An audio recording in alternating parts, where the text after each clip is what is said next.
Good morning, Arizona students. Welcome to the HYFNtv morning show.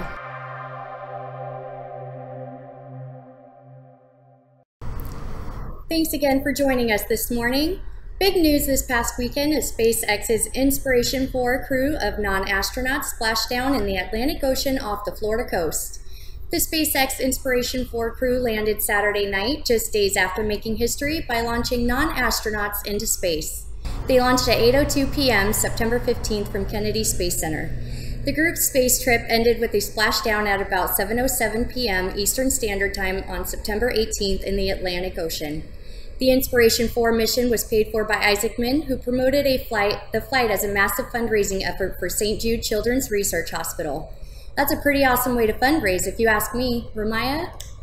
No doubt. Way cool, Tiff. Cleveland Browns star Baker Mayfield honored a U.S. service member who was killed in Afghanistan terrorist attack last month.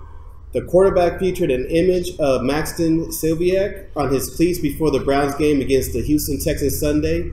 The 22-year-old Silviak was one of the 13 U.S. service members killed in Kabul. Silviak was an Ohio native who grew up in Berlin Heights and was in the Navy.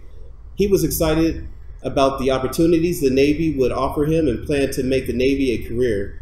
We are incredibly proud of his service to our country. We love the support that our Sunday heroes show our everyday heroes in uniform.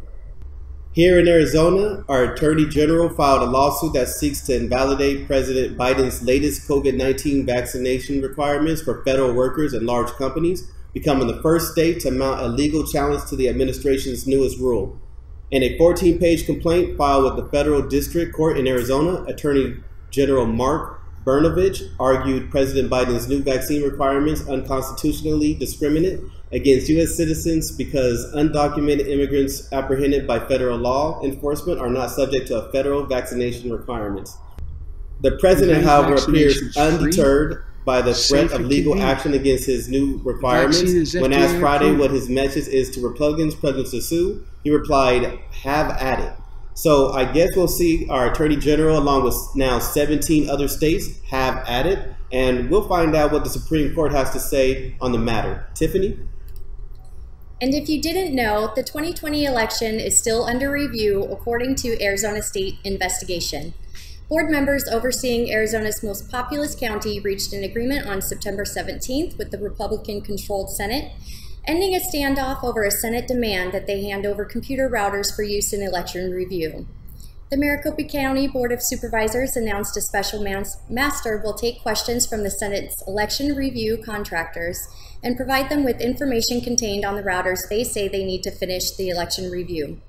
Supervisor Bill Gates said the deal will protect sensitive information contained on the routers while avoiding a massive penalty the county faced if they had not complied.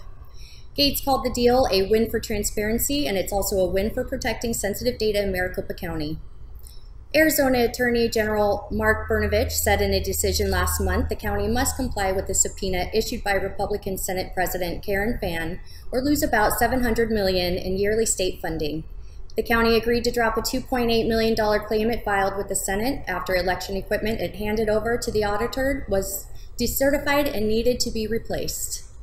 Arizona Senator Fann said the county settled under the new threat of losing state money and called it a victory for election integrity and the Arizona taxpayer. She also said there was no damage to the election machines and they were improperly decertified by Democratic Secretary of State Katie Hobbs. Hobbs said she concluded the machines could no longer be used after consulting with experts in the U.S. Department of Homeland Security and others before making her decision.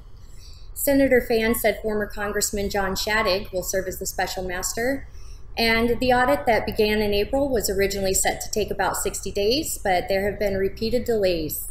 Most recently, Cyber Ninjas canceled plans to submit its reports last month, saying several of its team members contracted COVID-19 and had serious symptoms. So that's what's going on around the world and in our backyard. Stay tuned because next up we have high school sports.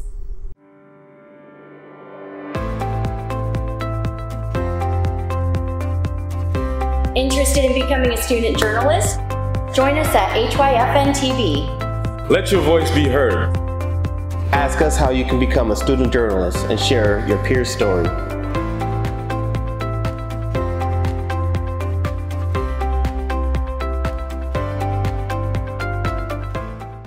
Are your sports and events currently being streamed by a quality network hosted in one place? Are your games, concerts, plays, recitals, special events, are they being hosted on the #1 streaming network in Arizona? They can! HYFNtv is free to the viewer with the ability to raise money for your club or your school via your stream. HYFNtv has individual streaming packages built with the ability for booster clubs to sell advertising on their streams to raise money for their program. Stream on the HYFNtv network. Go to HYFNtv.com to find out how you can start streaming and raising money for your organization. Check us out on HYFNtv.com.